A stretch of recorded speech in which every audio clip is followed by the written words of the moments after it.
মসজিদটির চারিদিকে সারি সারি কবর, আর মাঝখানে রয়েছে দোতলা আকৃতির দুইটি রহস্যময় কবর। এই কবরগুলো আসলে কার? মসজিদের দেয়ালে যে নকশাগুলো দেখতে পাচ্ছেন, এইগুলো একসময় সম্পূর্ণ অরিজিনাল স্বর্ণমাখা প্রলেপে তৈরি করা ছিল। আজকের এই ভিডিওটিতে আপনি দেখতে চলেছেন বাংলাদেশের বুকে টিকে থাকা অবিস্মরণীয় এক ইমারত, যার নাম ছোট সোনা মসজিদ। এর সাথে আপনারা দেখতে চলেছেন এমন এক পুরনো কবরস্থান, যার কোনায় কোনায় লুকিয়ে আছে অজানা হাজারো ইতিহাস।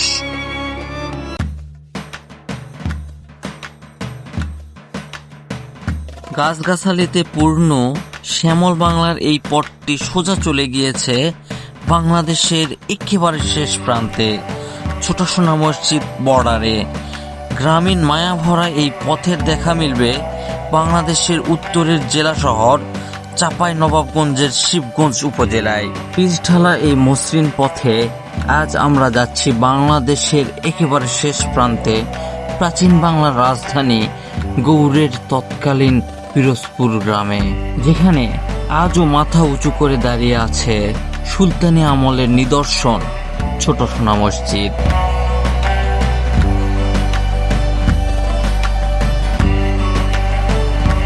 শুনেছি মসজিদের প্রতিটি দেওয়ালে এমনভাবে খাঁটি স্বর্ণের প্রলেপ লাগানো ছিল, যার উপর সূর্যের আলো পড়লে রীতিমতো চকচক ঝকঝক করে উঠত।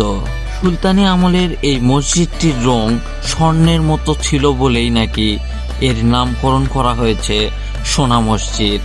বিষয়টি জানার পর পুরনো আমলের সেই মসজিদটি দেখার জন্য আমরা সবাই মিলে যাচ্ছি সেখানে। চাঁপাইনবাবগঞ্জের প্রধান অর্থকারী ফসলই হলো আম। এ জেলার শিবগঞ্জ এবং কানসাটে প্রচুর পরিমাণে আম উৎপাদিত হয়, এবং আমের সব থেকে বড় পাইকারি বাজারই হচ্ছে কানসাট বাজার। এই জায়গায় আমের প্রাদুর্ভাব এত বেশি যে যেখানে সেখানে রাস্তার চারপাশে দেখতে পাবেন আমের গাছ এবং আমের বাগান। এছাড়াও যেগুলো মাঠ আছে, বিশাল বিশাল আমের বাগান কিন্তু ছড়িয়ে ছিটিয়ে আছে এই এলাকাতে। এ সকল জায়গাতে যখন আমের হাট বসে, তখন দূর দূরান্তের অনেক ক্রেতা বিক্রেতা সহ বিভিন্ন পর্যটকরা এলাকায় অনেক ভিড় জমায়। আমের জন্য বিখ্যাত এই জায়গাটি আসলে অসাধারণ দৃষ্টিনন্দন একটি জায়গা।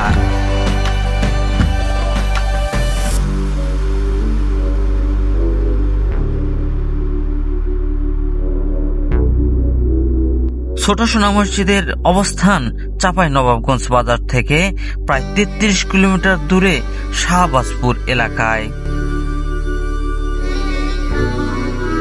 তবে মসজিদ প্রাঙ্গণে প্রবেশের পর শুরুতেই আপনার চোখে পড়বে এই সব প্রাচীন কবরস্থান।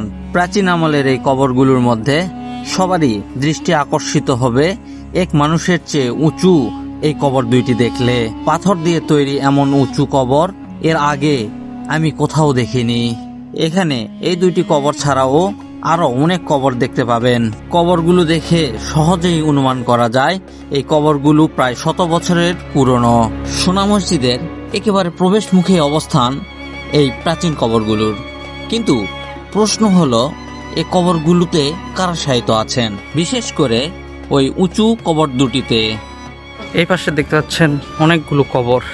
তো অনেকগুলো কবরের মাঝে বড় দুইটি কবর, এই যে দুইটি কবর দেখতে পাচ্ছেন, এই দুইটি কবর আলাদা সবগুলো কবর থেকে। তো এখানে দেখতে পাচ্ছেন পাথরের ব্লক।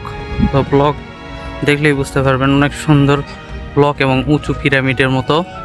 তো সুলতানি আমলের এই দুইটি কবর আসলে বিশেষ কোনো কবর অবশ্যই, তাছাড়া এত সুন্দরভাবে আলাদাভাবে নির্মাণ করতো না।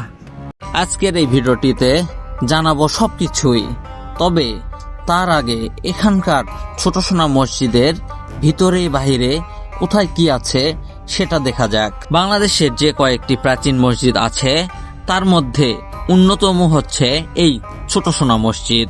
সুলতান আলাউদ্দিন হোসেন শাহের আমলে 1493 থেকে 1519 সালের মধ্যে এই মসজিদটি নির্মিত হয়েছে। মসজিদটি নির্মাণের পর এর পুরো দেয়ালে খাঁটি স্বর্ণের প্রলেপ দিয়ে মুড়ে দেওয়া হয়েছিল। খাঁটি স্বর্ণের আধিক্য থাকার কারণে এই মসজিদটিকে সুলতানি আমলের স্থাপত্যকলার রত্ন বলা হয়।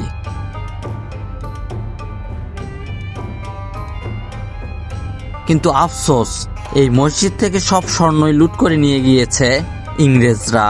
অর্থাৎ এই মসজিদটি কালচে বর্ণের হলেও ওই সময় স্বর্ণের প্রলেপ ছিল বলেই এর রং ছিল সোনালী কালার। উইকিপিডিয়া থেকে পাওয়া 1808 সালের ইংরেজদেরই আঁকা একটি ছবি দেখলে সহজে ধারণা পাওয়া যায় যে মসজিদটির দেয়ালে ঠিক কি পরিমাণ স্বর্ণ লাগানো ছিল। পাথরের ব্লক দেওয়া আছে, সেগুলো পুরুত্ব প্রায় 1 হাত বা 1 ফুটের মতো। তো এটার পরে আপনার কংক্রিটের দেওয়াল, যেটা ইটের দেওয়াল, তার ভিতরে আরেকটা ব্লক দেওয়া আছে। তো এটা হচ্ছে প্রধান মাঝখানের কাঠামোটা এটা, আর তার নিচে দিয়ে ব্লক দেওয়া আছে এবং ভিতরের পোর্শনে যদি আপনাদের দেখায় তাহলে সেখানেও একটি করে এরকম 1 হাত চওড়া ব্লক দেওয়া আছে। তো দুই পাশে ব্লক, মাঝখানে কংক্রিটের দেওয়াল।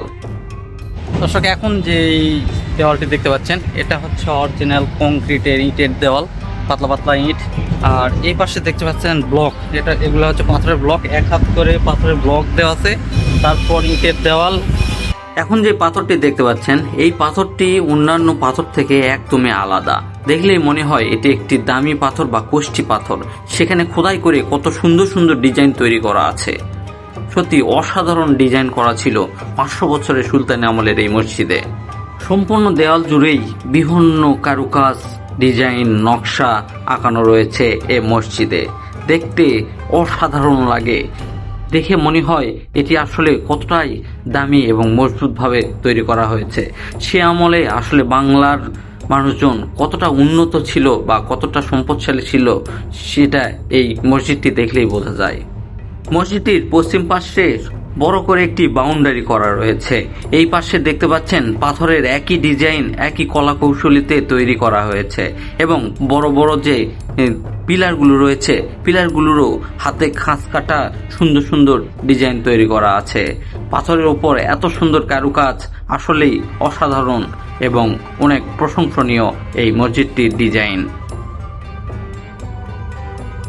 মসজিদটিতে প্রবেশের পর বাম পাশে দেখতে পাবেন 2টি কবর, যেটি বীরশ্রেষ্ঠ শহীদ ক্যাপ্টেন মহিউদ্দিন জাহাঙ্গীর এবং বীর মুক্তিযোদ্ধা মেজর নাজমুল হকের কবর। মসজিদটির ভিতরে প্রবেশের পরে শীতল যে পরিবেশ, এটা আপনার মন ছুঁয়ে যাবে। কারণ বাহিরে রয়েছে পাথরের ব্লক, ভিতরেও পাথরের ব্লক, মাঝখানে ইটের কংক্রিট। অনেক প্রশস্ত দেওয়াল হওয়ার কারণে ভিতরের শীতল পরিবেশ আপনার মন ভরে যাবে। সত্যি অসাধারণ একটি পরিবেশ সৃষ্টি করেছে এই সোনা মসজিদের ভিতরের পরিবেশ। ভিতরে প্রবেশের পরই ছেলে এবং মেয়েদের জন্য আলাদা নামাজ পড়ার স্থান নির্ধারণ করা হয়েছে। এই জিনিসটা খুবই ভালো লেগেছে, কারণ অনেক প্রাচীন মসজিদ হওয়ার কারণে অনেকেই এখানে ঘুরতে আসে বা দেখতে আসে। মসজিদের ভিতরে প্রবেশ করার পরে উত্তর পশ্চিমে একটি জায়গা দেখতে পাবেন, উঁচু জায়গা, যেখানে বসে থেকে এখানকার সম্রাট বা রাজারা বিচার সালিশ করত। সে জায়গাটি এখনো অক্ষত অবস্থায় সেখানেই রয়েছে, কিন্তু এ জায়গাতে ওঠার জন্য কোনো সিঁড়ি বা কোনো কিছু দেখা যাচ্ছে না ভিতরের অংশে। তবে বাহিরে থেকে ঢোকার জন্য এর বিশেষ ব্যবস্থা ছিল। এখন যে সিঁড়িটি দেখতে পাচ্ছেন এই সিঁড়ি দিয়েই সেই জায়গাতে ওঠা যেত। এই দিক দিয়ে আমরা উঠে আপনাদের দেখানোর চেষ্টা করি আসলে এখানে কিভাবে প্রবেশ করত এবং উপরে উঠে কাজী বা রাজারা বিচার সালিশ করত।